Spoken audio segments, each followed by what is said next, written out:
경기가 둔화되고 경기가 안 좋아지게 되면 우리는 강력한 통화 정책을 통해서 경기를 부양시킬 수 있습니다. 그런데 물가가 좀처럼 낮아지지 않게 되면 이 강력한 통화 정책을 시연할 수 없는 상황이 됩니다. 그렇기 때문에 스태그플레이션이 가장 위험한 상황이라고 생각할 수 있는데, 지난 밤에 PCE가 안정되게 발표가 되면서 오늘 보여드리진 않지만 시중금리가 큰 폭으로 하락을 했거든요. 그러면서 또 앞서 봤듯이 페드와치를 통해서 금리 인하 확률도 증가를 했습니다. 때문에 PCE 안정을 통해서 시장의 위험축 중에 하나였던 스태그플레이션의 위험은 일정 정도 축소되었다라고 볼 수 있을 것 같습니다. 찐생 여러분 안녕하세요. 찐쌤 김진입니다. 3월 첫날, 3월 연휴인데 그 첫날 잘 시작하고 계신가요? 우리가 미국 시장 엄청 걱정하고 있잖아요. 근데 금요일날 다행히 반등을 강하게 보인 것 같습니다. 근데 금요일날 같은 경우에는 좀 이슈가 많았던 것 같거든요. 그리고 이거에 대한 시장의 반응도 조금은 의미가 있는 부분이 있는 것 같습니다. 그래서 금요일날 밤에 있었던 PCE 발표, 그리고 트럼프 젤렌스키 회의 등 이벤트들을 하나씩 좀 점검을 해보고, 위험해 보였던 미국 증시는 어떻게 해석할 수 있을지 좀 간략하게 긴급 편성으로 말씀드려 보도록 하겠습니다. 우선 PCE입니다. PCE는 헤드라인을 기준으로 보면 월간으로는 0.3%인데 이게 예상치 지난달하고 똑같은 수준이고요.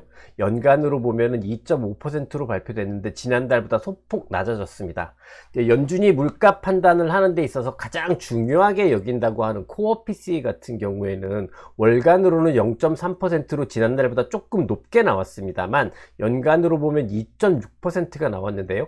지난달이 2.9%였습니다. 예상치는 2.6%였고요. 그러니까 지난달보다는 확연하게 낮아진 수치로 발표가 되었다, 이렇게 보시면 될 것 같습니다.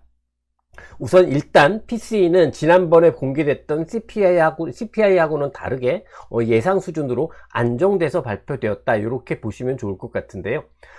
이 같은 물가 지수인데 이렇게 CPI하고 PCE가 다르게 발표된 이유는 두 개 지표의 구성 항목에 약간의 차이가 있기 때문입니다.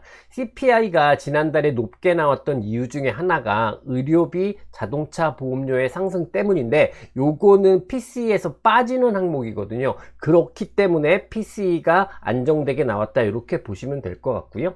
그러면 이제 늘 우리는 좀 고민스럽죠. CPI도 있고 PCE도 있는데 이게 어느 게 더 중요한 거야? 고민스럽습니다.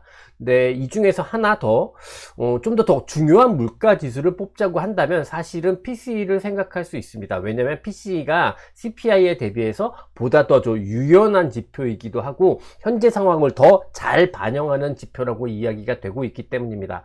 그래서 연준도 PCE를 주목한다고 보시면 좋을 것 같고요. 그런데 왜 CPI 하느냐라고 하면 이게 PCE보다 먼저 발표되기 때문에, 이번 달 같은 경우는 약간 다르게 나왔지만 기본적으로 방향 자체가 유사하기 때문에 그래서 CPI를 시장은 더 주목하고 있다, 이렇게 이해하시면 좋을 것 같습니다. 근데 이번 달 같은 경우에는 구성 항목 차이 때문에 CPI는 상승을 했지만 CPI 서프라이즈에 대해서 시장은 하루만 반응했다, 이렇게 생각할 수도 있을 것 같습니다. 지금 보시는 그래프는요, 그래서 이 기본적인 물가의 방향을 알 수 있는 PCE하고 코어 PCE의 연간 YOY 성장률의 추이입니다. 까만색이 제일 중요한데 이게 코어 PCE의 추이인데요. 보시는 것처럼 쭉 내려가다가 한동안 좀 횡보하는 흐름이었습니다. 그러다가 이번 달을 계기로 해서 다시 내려가고 있는 것들이 보여집니다. 그렇기 때문에 기본적으로 시장이 많이 걱정하고 있었던 물가 안정 기조는 좀 울퉁불퉁한 형태이긴 하지만 그런대로 확인이 되었다라고 생각할 수 있습니다. 현 상황에서 이제 우리가 물가를 하게 되는 이유는 결국은 관세 정책 때문에 어차피 물가가 올라갈 거잖아요. 그러니까 관세 정책이 본격적으로 시행되기 전에 물가가 안정되어야 그나마 이제 계속해서 금리 인하를 기대할 수 있기 때문인데요. 이번 PCE를 보고 나서 페드와치에서 예상하고 있는 6월 금리 인하 확률은 어떻게 바뀌었는지를 보도록 하겠습니다. 이번 PCE 발표 이후에 일주일 전에는 보더라도 일주일 전이 요 정도인데요. 수치가 6월 달에 금리를 인하할 확률을 한 47%로 예상하고 있었는데 PCE가 발표되고 나서 요 수치가 58%까지 크게 비교적 큰 폭으로 상승을 했습니다. 덕분에 일단은 이런 생각을 할 수 있을 것 같아요. PCE 때문에 6월에 금리를 인하할 확률이 더 높아진 것이다. 이렇게 높아지고 있는 상황이다. 이렇게 판단할 수 있을 것 같습니다. 이게 그러면 왜 우리가 이거 시장을 해석하는데 PCE를 중심으로 해석을 하느냐라고 이제 또 궁금하실 수도 있는데, 사실 미국 증시의 하락이 두 가지 축이 있다고 생각하는데 그 중에 하나가 뭐냐면 경기 둔화 위험에 따른 스태그플레이션 위험이다 라고 생각을 합니다.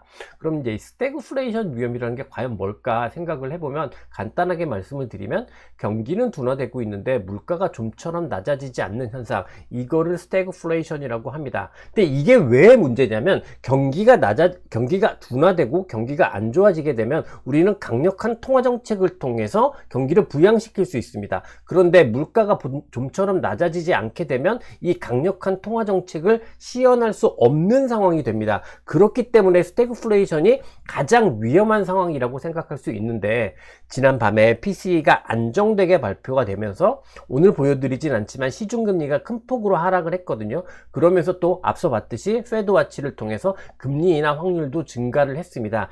때문에 PCE 안정을 통해서 시장의 위험축 중에 하나였던 스태그플레이션의 위험은 일정 정도 축소되었다라고 볼 수 있을 것 같습니다.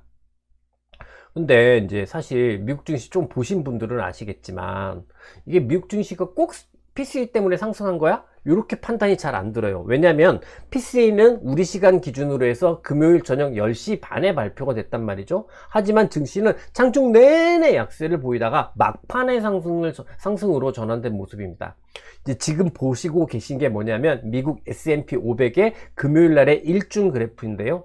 PCE가 긍정적으로 발표가 됐지만 보시는 것처럼 장중 내내 약세권에 머물고 있다가 막판 2시간을 남겨놓고 이렇게 급격한 상승 전환이 있었던 하루입니다. 이렇게 장중 내내 부정적인 흐름을 보였던 가장 큰 이유는 제가 생각할 때는 트럼프 대통령이랑 젤렌스키 우크라이나 대통령이 회담을 했잖아요. 근데 거기서 평화로운 회담이 아니라 세계 3차 대전 이야기까지가 나올 정도로 굉장한 충돌이 있었다라는 보도 때문에 증시가 계속해서 약세권에 머물지 않았나 라고 생각을 합니다. 그런데 정말 다행히도 이 막판 상승 전환을 한 모습이 증시의 흐름이었던 것 같고요.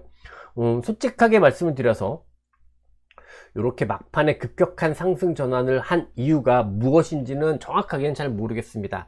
다만 추측을 한번 해보자면, 우크라이나 이슈라는 게 사실 미국 전체 펀더멘탈의 생각을 해보면 아주 대단한 이슈라고 보기는 어렵기 때문에, 그래서 장 막판에는 반전할 수 있지 않았나 생각을 하고, 즉 정리를 해보자면 정치 이슈 때문에 PCE가 긍정적인 영향을 미쳤던 부분이 가려져 있다가 막판에 발휘된 게 아닌가, 이렇게 생각을 합니다. 그러면 마지막으로 이런 이벤트들 속에서 증시가 반등을 했잖아요. 근데 이런 반등한 자체를 어떻게 판단할 수 있을지에 대해서 전체적인 부분으로만 좀 말씀을 드려보도록 하겠습니다. 저는 미국 증시의 하락의 위험이 두 가지라고 생각을 해요. 첫 번째는 이유는 명확하지 않지만 주도주군이 약세에 부정적으로 반응하는, 그러니까 악재에 부정적으로 반응하는 그런 위험이 있고요. 또 하나는 경기 둔화 위험에 따른 스태그플레이션 위험이 있다라고 생각합니다. 요 두 가지의 위험축을 가지고 미국 증시가 지금 약세를 보이고 있다라고 생각을 하는데, 이 두 가지 축 중에서 간밤에는 하나 정도, 이 스태그플레이션 위험 정도가 축소된 흐름으로 보여진다라고 생각이 됩니다.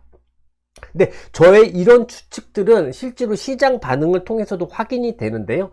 지수의 반등 형태를 보더라도 나스닥이 단계 가장 많이 빠졌잖아요. 하지만 S&P 500의 흐름이 훨씬 더 많이 좋아졌습니다. 등락률로만 치자면 다른 해석이 가능할 수도 있겠지만, 단기에 하락한 것들을 얼마나 극복했느냐, 이 하락의 극복 차원에서 생각을 해보면 확실히 S&P 500이 우위에 있는 것 같습니다. 종목별 흐름을 보더라도 하루의 상승률, 하루의 등락률로만 보면은 AI 기술주가 더 많이 올랐다라고 볼 수도 있겠지만, 기본적으로 똑같은 관점, 단기 하락에 대한 극복의 관점에서 생각을 해보면 미국의 은행주가 미국 AI 기술주, 주도주들보다 훨씬 더 빠르고 강한 회복을 보이는 모습이었습니다. 그렇기 때문에 미국 증시의 금요일날 반등이 분명히 반가운 모습이기는 합니다만 주도주의 하락이 종료되었다라는 요 숙제까지는 아직까지 풀어내지 못한 그런 반등이라고 정리할 수 있을 것 같고요.